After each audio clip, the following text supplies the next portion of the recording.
further ado, I'll introduce a great leader, Wayne County Sheriff Benny Napoleon.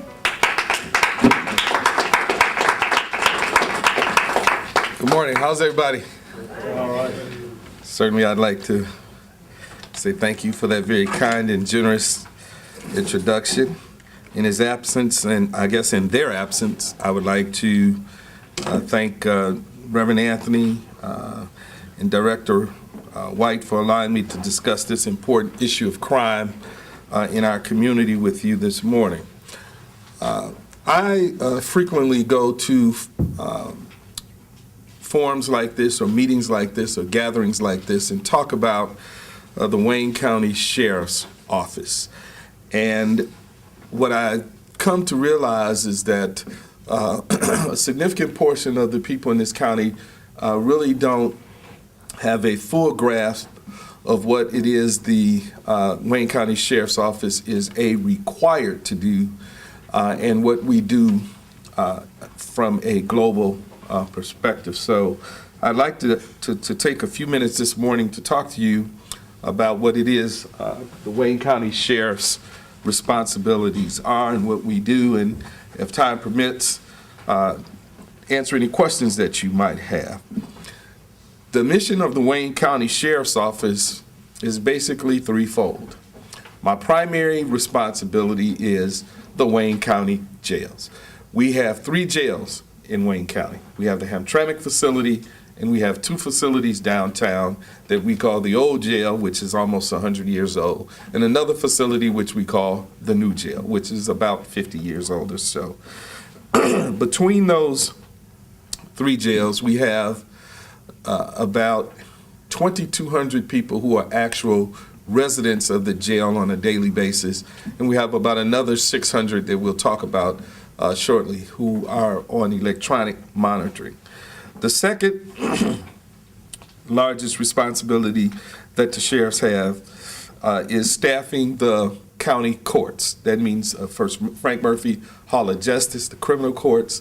We have the civil courts that excuse me, that are in city county building.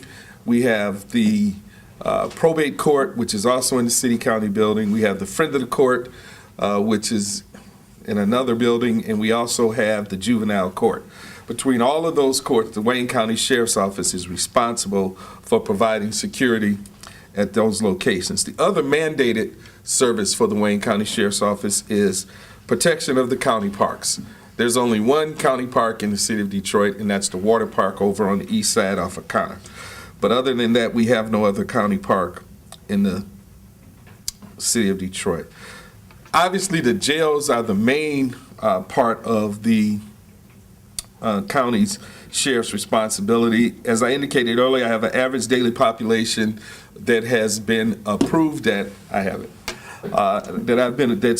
authorized of 1,800. Now, does that mean that I only have 1,800 beds in the jail? No, there are 2,800 beds in the jail, but my average daily population has been capped at 1,800 by the circuit court based upon the staffing that I have budgeted every single year. So once we get to that 1,800, a decision has to be made. We have to decide, A, whether we're going to keep that person in the Wayne County Jail, whether we're going to release that person without any supervision, or whether we're going to release that person on electronic monitoring. Now, I can't release anybody because we have a 40-year plus standing court order. That court order says that once you get to 1,800, the director of the jails, under the supervision of a judge in probate in the circuit court, who is now Judge Kenny, they have to decide who, if anyone, is released, or if in fact they're going to be required to stay in one of the available beds, which will require me to have additional staffing to operate the jail, which creates an additional cost. So currently, as I indicated, I have about 2,200 people who are in the jails every single day. That means I have 400 people per day more than I am budgeted for, which means that at about $140 a day, as opposed to being in the jail or on a tether, that 140 a day creates a cost to us of almost $30 million. If all the people that I have under my control were in the jails, it would cost me an extra $30 million a year, as opposed to putting them on the streets on some form of electronic monitoring. So we use electronic monitoring. I have 600 people a day who are on electronic monitoring. That's 30 million savings. But I still have that 400 a day that I have to deal with. They won't be released. But they aren't released because they have been deemed to be a danger to this community. And as I go about my budget discussions, there are those who want to say live within your budget.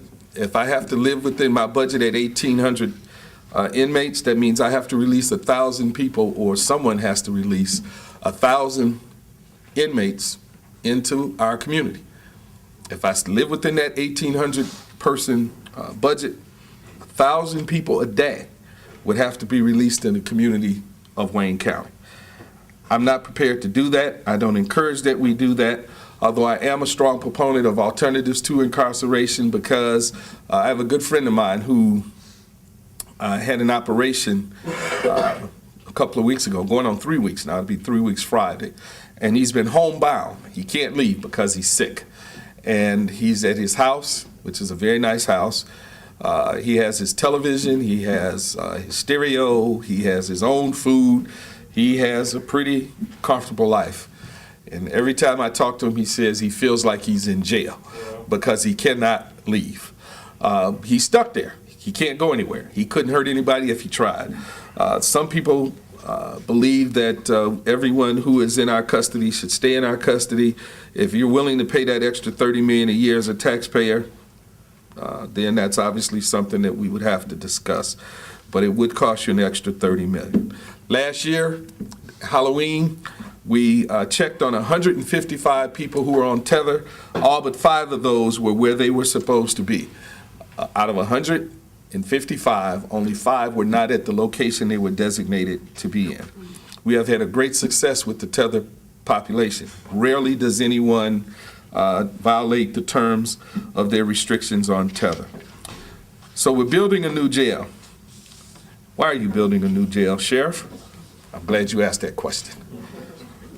We're building a new jail because if it were done the way I was promised it was going to be done, it would create a significant savings for the county, because we would have, instead of running 3 facilities, we would only be running 1, which means we have only 1 kitchen, 1 laundry, 1 registry, 1 security operation. You get it, 365 days a year, 3 shifts per day. So that would result in a significant savings in and of itself. The other savings comes from the fact that right now we have jail floors that require what are called corner stations, which means that if this room were a huge floor with a bunch of inmates on it, generally about 64 inmates, we would have deputies in each one of these corners. So you'd have 4 people each shift watching 64 prisoners, 24 hours a day, 7 days a week,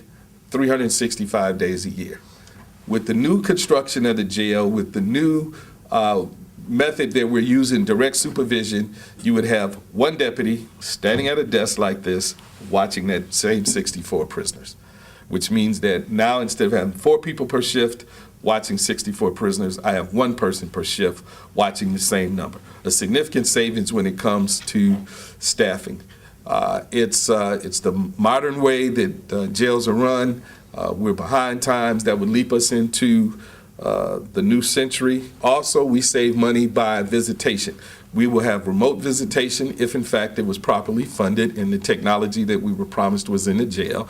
We were anticipating a visitation that would allow people to visit remotely, which means that if you're in, hypothetically, Denver, Colorado, and you have a person that you care about who's incarcerated in the Wayne County Jail, we could take that person to a place in their pod, and you would be able to do, how many of you here do Skype or Tango? You would be able to Skype or Tango that person, which means that grandma who is in Denver wants to see grandson who's incarcerated in the Wayne County Jail. She doesn't want to get on a plane and fly all the way to Detroit to see that person. You can now do it online at a cost. It was an economic incentive for us to do this because now you can have that visit as opposed to doing it in face-to-face. You can do it over the internet at a significant savings. So, with all the technology we were going to build into the jail, the difference in the way that we supervise the inmates, if it was done the way it was promised, it would save the taxpayers a lot of money. Unfortunately, the county did not budget when they went out for their bonds for furniture, fixtures, or equipment, and the commission will not give them the money to put that in. So now we're going to have a jail that is probably not going to be as up-to-date technologically the way we anticipated, and will not get the savings that we promised. The new jail is slated to open, I believe, next year, if it opens on time, and it's my understanding that it is on schedule. The next thing that the Sheriff's Office is responsible for doing, we have a warrant enforcement bureau which arrests juveniles who are wanted by the juvenile court. We have a Marine unit that patrols 38 miles of the Detroit River International border. We go from Grosse Pointe, Van Buren Town, all the way out to Van Buren Township. We have secondary roads in the city of Detroit and throughout the rest of the county. And the city of Detroit has allowed us to increase coverage in the city of Detroit to help. We have to be invited in or allowed in by local municipalities in order to enforce city ordinances. So we also have a municipal support unit that checks on trucks to make sure that they're in compliance with weight and safety regulations. We have a mounted unit that patrols our parks. One of our newer units is the Scout unit, which goes into the communities. Predominantly, we worked in Detroit and assist Detroit in doing some community policing and some nuisance enforcement. I had a narcotics and morality unit, which was shut down last week due to a lack of funding, so we can no longer do any narcotics enforcement or morality enforcement anywhere in Wayne County, and which is really a sad, sad day because we spent a lot of time helping local municipalities in this county who were overwhelmed with narcotics traffic. We were very significant in assisting them with those endeavors. Over the last year, we conducted nearly 200 raids, arrested over 165 dealers and customers, confiscated over 2,500 marijuana plants, 40,000 grams of marijuana, heroin, and cocaine, over 2,600 prescription pills, 140 illegal weapons, and received more than $500,000 in illegal cash proceeds. In addition to that, we've raided blind pigs, drag racing operations. We have an internet crime unit that has been very successful. We've arrested nearly a dozen web predators in this region. One of the most notable ones is a guy who came from New England to Detroit to have sex with a person that he thought was a 13-year-old female. So we've been very successful. We have a 100% success rate in our prosecutions, and our internet deputies train members from the FBI and other law enforcement agencies throughout the country. We have worked very cooperatively with the DPD in joint operations for drug houses and blind pigs, which we will no longer do because we don't have the money. So we have some real serious fiscal challenges in Wayne County, and that's basically what we do in a nutshell. Thank you all so much. I appreciate you.